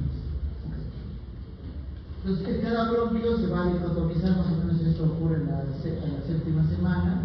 Forman, entonces hemos dicho los bronquios terciarios y segmentarios, y el bronquio terciario va a contener mesénquima. Vamos a hablar de la palabra mesénquima, ¿no? Son estas estructuras celulares que usualmente están en la parte interna de un órgano. Este mesénquima circundante va a formar lo que va a ser terminar de formar lo que son los pulmones, ¿no? Entonces, a las 24 semanas van a haber 17 divisiones. Esto es lo que está diciendo esta línea, ¿no? 17 órdenes o divisiones, ¿sí? Y van a formar al final lo que son los bronquiolos, ¿no? Y cuando uno es recién nacido, vamos a tener, además de estos 17, 7 divisiones más, ¿sí? O también se denominan órdenes, ¿no? ¿Ya? Tenemos 17 divisiones de ramas y luego a unos recién nacidos 7 divisiones más. Ahora, es importante tener, digamos, aclarar esta parte del desarrollo pulmonar, ¿no? Todos los textos ustedes van a ver que en los dos primeros periodos de etapa del desarrollo es una continuación del otro, ¿ya? Y esto con una lógica, ¿no? Pero los dos últimos se sobreponen, ya se sobreponen. O sea, no es falla del texto o porque exista una mala interpretación, sino todos los dos últimos periodos se van a sobreponer en el tiempo, ¿ya? Entonces, el periodo pseudoglandular ocurre entre las 5 y 17 semanas. ¿Por qué se llama pseudoglandular? Porque justamente en la parte más distal va a formar estructuras que se parecen a las glándulas, por eso se llama pseudoglandular. Entonces vamos a tener el desarrollo de lo que son los bronquios, de lo que estamos hablando en este momento, estas divisiones, estas ramas, ¿no? Y se van a formar los bronquios terminales. De los bronquios terminales, a partir de ese punto, van a formarse lo que son los alveolos. Los alveolos son importantes para la respiración.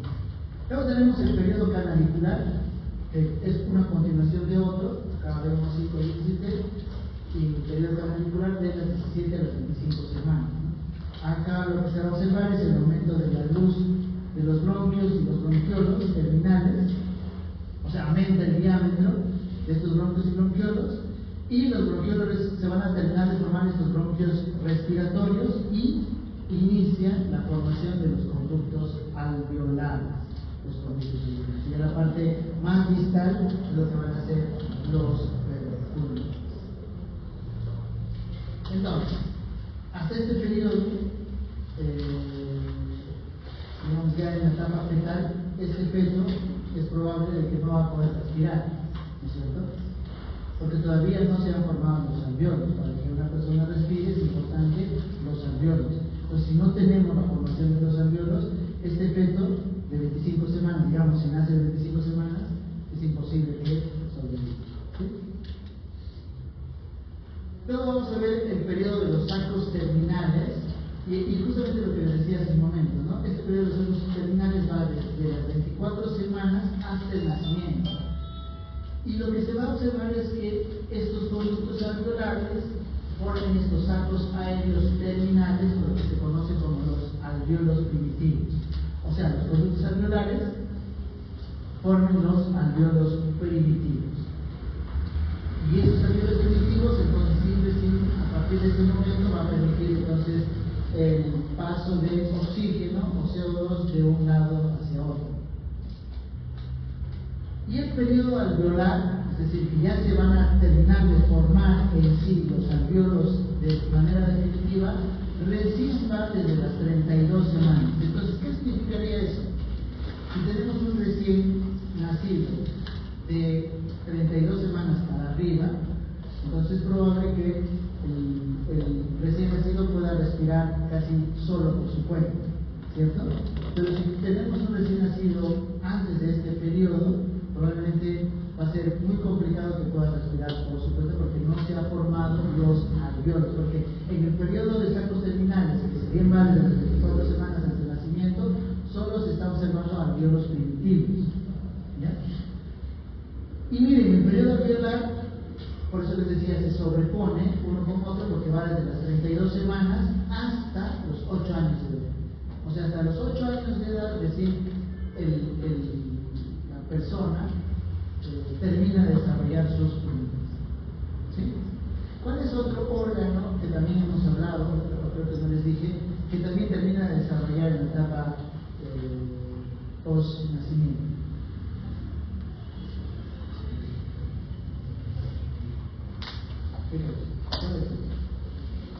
Hay varias, ¿no? Pero hay algunas, por ejemplo, que como el corazón, etcétera, primeras horas como termina de formarse, ¿no? Pero otra estructura.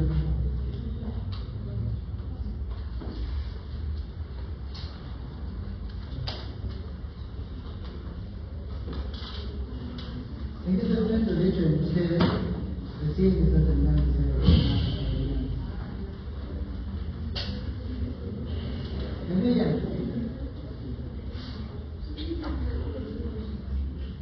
el sistema nervioso central.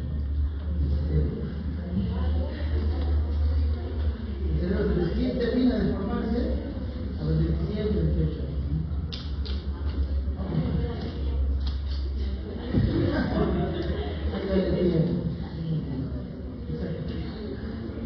Ya terminen acá el pulmón, que es otra estructura interesante, ¿no? Que termina recién, porque uno podría pensar, los pulmones ya se supone recién nacidos y están listos. No están listos, ¿no? Recién termina de madurar todo el pulmón. Claro, hay partes de nuestro sistema nervioso central que ya está completamente madurado, ¿no? Prácticamente lo relacionado, no sé, por ejemplo, a la función respiratoria, cardíaca, el control, por ejemplo, de los movimientos, etcétera, probablemente sí, ¿no? Pero ya los procesos cognitivos superiores, eso todavía recién ustedes están en proceso de conexión, ¿no? Así que mientras más lean, van a ver más conexión, ¿no? Por eso, porque ya cuando uno pasa esta barrera, el número de conexiones disminuye.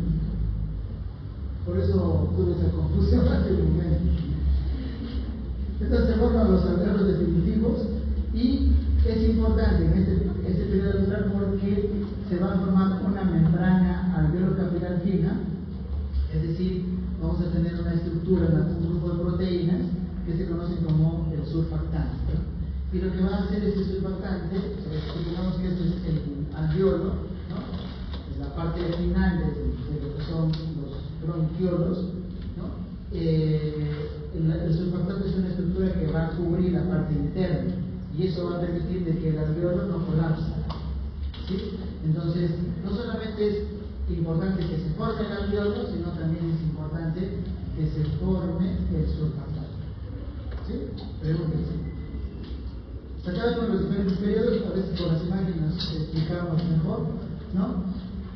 Tenemos entonces el periodo canalicular y el periodo de sacros terminales, ¿no? Entonces en el periodo canalicular ustedes ven que no hay comunicación entre los capilares sanguíneos y lo que va a ser el pulmón, ¿no? Para que exista el paso de CO2 y de oxígeno, tiene que haber una comunicación entre estos capilares sanguíneos y lo que son los pulmones, ¿no? Entonces acá en este caso, en el segundo periodo, en el periodo de sacros terminales, ya está habiendo una comunicación de alguna forma entre el sistema circulatorio y lo que son los pulmones. Y en el periodo alveolar, lo que vamos a observar entonces es ya la formación de lo que son los alveolos, una mayor cantidad, digamos, de comunicación, ¿no? de forma lineal entre lo que son los vasos sanguíneos y los alveolos, ¿no? Y como decíamos hace un momento, no solamente es importante que se formen estos alveolos, sino que se forme el surfactante, que lo que va a evitar es que estos alveolos, producto de la presión que existe, colapsen, ¿sí? Entonces el surfactante es importante para la respiración.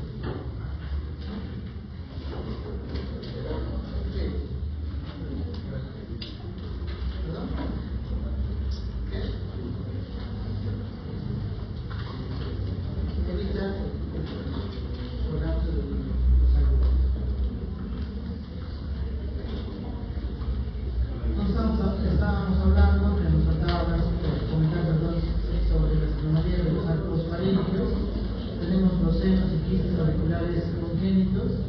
Estos van a aparecer en una región anterior a lo que es el pabellón auricular, ¿no? Y son remanentes de la primera hendidura faríngea. Y las fístulas faríngeas, también antes se conocían como fístulas branquiales, van a aparecer en el cuello, ¿sí? Y en este caso en algunos casos es la persistencia entre la comunicación del segundo arco faríngeo y la segunda bolsa faríngea. Hemos comentado de que las bolsas faríngeas y los surcos faríngeos del segundo hacia la región inferior no hay comunicación, ¿sí? Eso comentábamos la clase pasada, pero en algunos casos puede persistir la comunicación entre el surco y la bolsa, y esto va a hacer que existe una fístula, o sea, desde la faringe, de la parte interna hacia la parte externa, ¿no? Se va a aparecer, por ejemplo, secreción en recién nacido en la parte lateral. Pues la ubicación de estas anomalías, acá tenemos entonces los senos faríngeos, los senos auriculares, que se llaman auriculares porque es el pabellón auricular que va a ubicarse en la región anterior, ¿no? Y los surcos, los senos branquiales o faríngeos, que van a estar por delante de este músculo que es el esternocleido masculino. En algunas ocasiones van a aparecer los quistes, ¿no? ¿Qué son los quistes? Hemos hablado, son cualquier masa o tumoración que dentro va a estar contenido de líquido. Si ustedes tienen una masa que le hacen una ecografía y dentro de esa masa hay líquido, se conoce como quiste, ¿ya? Entonces, los quistes faríngeos, ¿dónde van a aparecer? Los quistes branquiales en la zona de los arcos faríngeos, ¿no?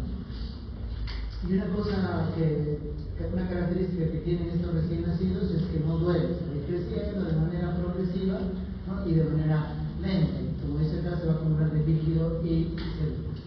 Entonces hay diferentes quistes, por ejemplo el quiste fibroso, una cosa que no hablábamos, que no comentábamos en la clase pasada, es que la glándula tiroides se va a originar en la base de la lengua y luego va a migrar progresivamente para ubicarse en el cuello. Entonces muchas veces en ese proceso de formación de esta glándula tiroides hay anomalías, ¿no?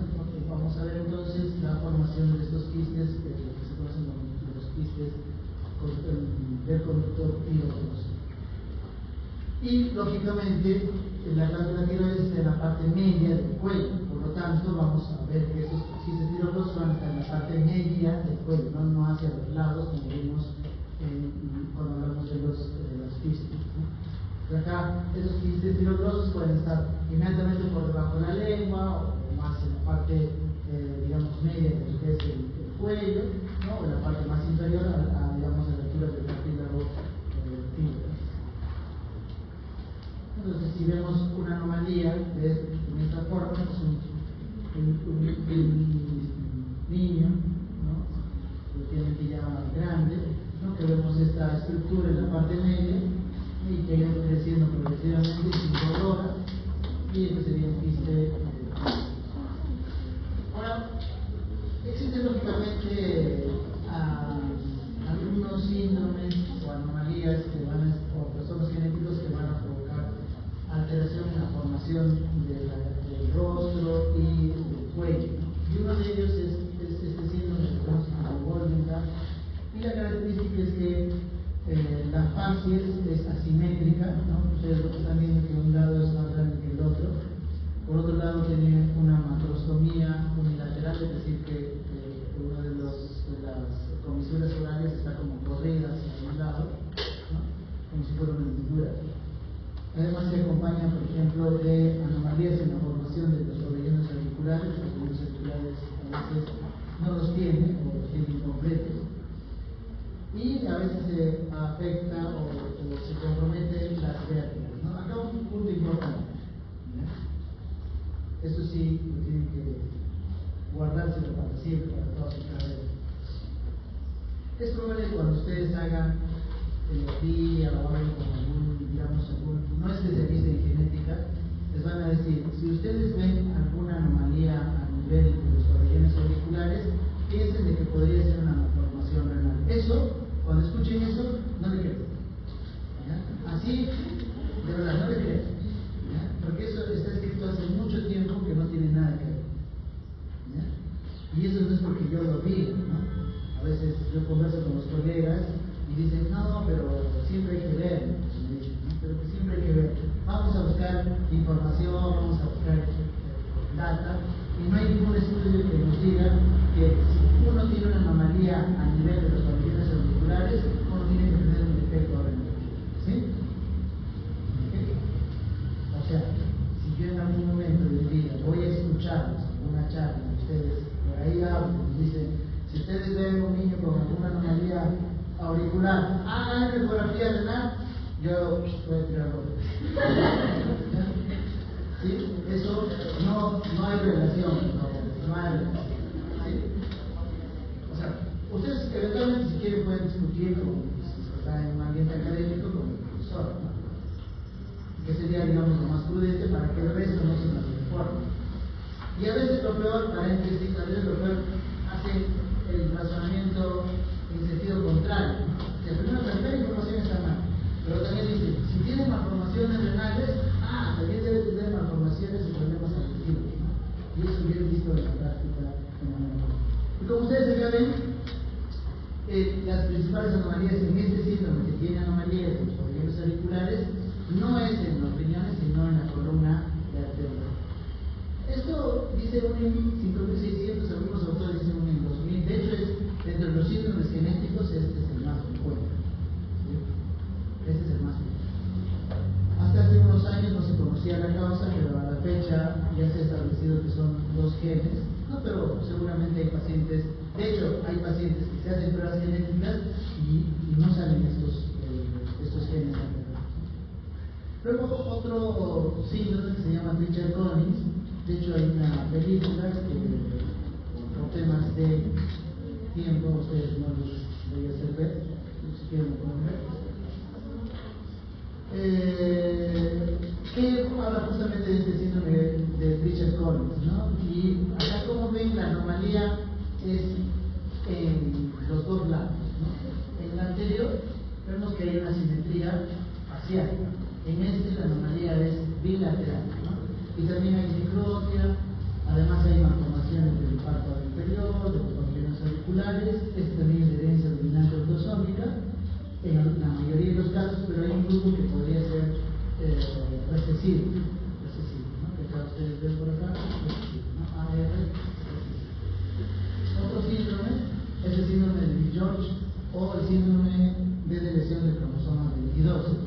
¿no? Estos niños, a ver, primero, antes, los dos anteriores no tienen discapacidad intelectual, trazo en el desarrollo psicológico, ¿no? Pues, a nivel intelectual es como la mayoría de la población. En este síndrome de Dijon, sí, la mayoría tienen problemas de retraso en el desarrollo psicomotor, pueden tener incluso discapacidad intelectual, a veces pueden tener anomalías cardíacas, pueden tener anomalías en la formación del timo y la paratiroides, ¿no? Y tienen una fases medio característica, ¿no? Con las mejillas o los cachetes un poco más redundantes. Los residentes de pediatría que rotan conmigo, incluso los de genética que también acuden al hospital, les digo, tienen una fase como si fuera el pico, ¿no? El amigo chavo, ¿sí? A veces hay micrognatia, y mientras los problemas auriculares también hay alteración. A este síndrome se le conoce como, está dentro del grupo de las neurocristopatías. ¿Qué significa neurocristopatías? Alteración de las células de la cresta neurocristopatías. ¿Sí? Como les dije al inicio de embriología, a mí me fascina mucho estas células de la cresta neuronal. Luego tenemos las fisuras labiopalatinas, que son más frecuentes, ¿no? Estas fisuras labiales que pueden ser aisladas, como vemos acá, o labiopalatinas, pueden ser severas, ¿no? Hay un grupo de pacientes que solo tienen o labiales o palatinas, ¿no? De manera separada. Y hay otros pacientes que van a tener las dos alteraciones juntas. Es decir, si nosotros vemos un paciente con una fisura labial, no necesariamente tiene o ha tenido fisura palatina, puede ser solamente labial, ¿no? Y si tiene o tuvo fisura palatina, no necesariamente va a tener la fisura a nivel labial, como vemos acá en esta imagen. ¿Ya? Estas son, digamos, las manifestaciones clínicas, pueden ser muy sutiles. De hecho, las fisuras labiales tienen que operarse, la fisura labial tiene que operarse antes de la palatina.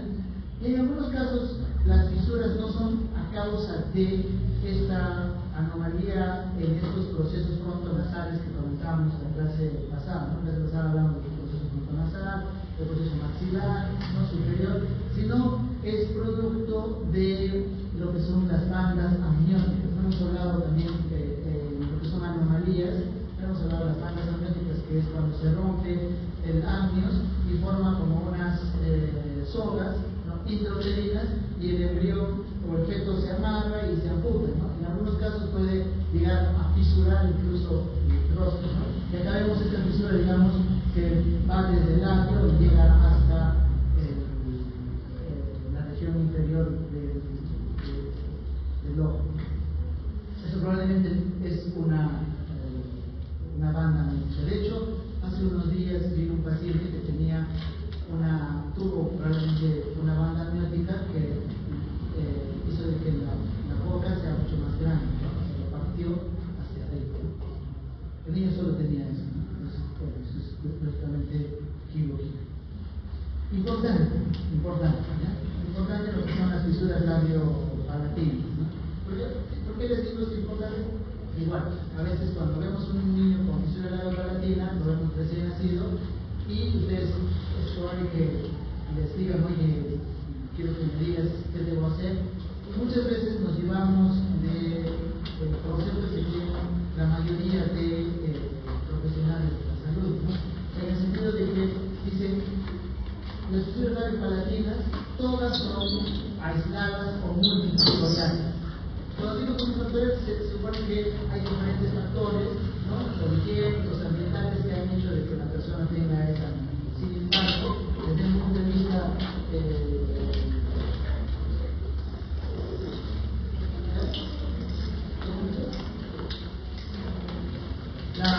si bien la mayoría son aisladas, donde hay una intervención de diferentes genes, ¿no? El 30% son sindrómicos, es decir, uno va a encontrar una anomalía en un gen o, por ejemplo, una depresión o una microdepresión, ¿sí? O sea, si bien la mayoría es la combinación de genes y ambiente, 70%, pero el 30% es porque el problema es por una alteración en un gen determinado, ¿sí?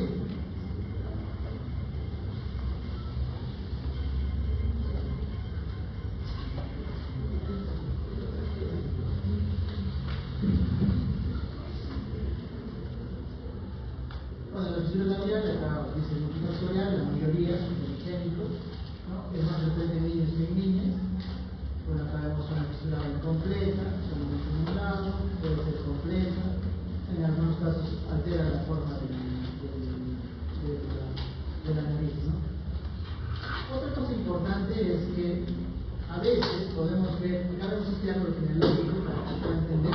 Este es un niño que tiene una fisura, ¿no?, labial, ¿no? Y los padres son aparentemente sanos, ¿sí?, como la mayoría de estas áreas.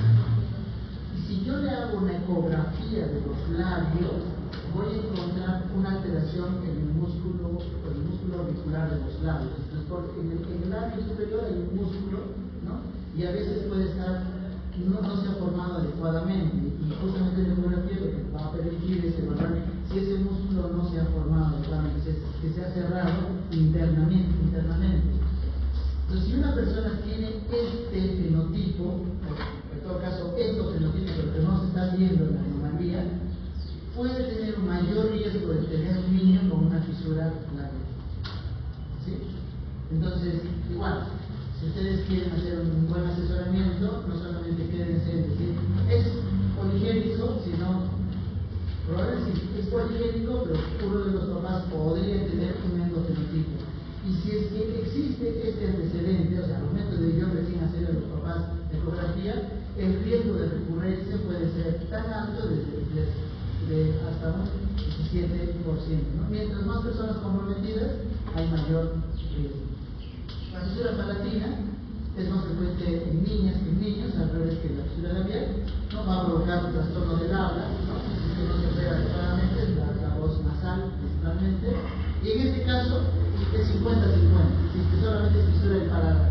Si solamente es fisura del paladar, el 50 es sindrómica, es decir, que puede haber una alteración en un gen determinado, una porción de genoma, y el otro 50 es el, o sea, la combinación de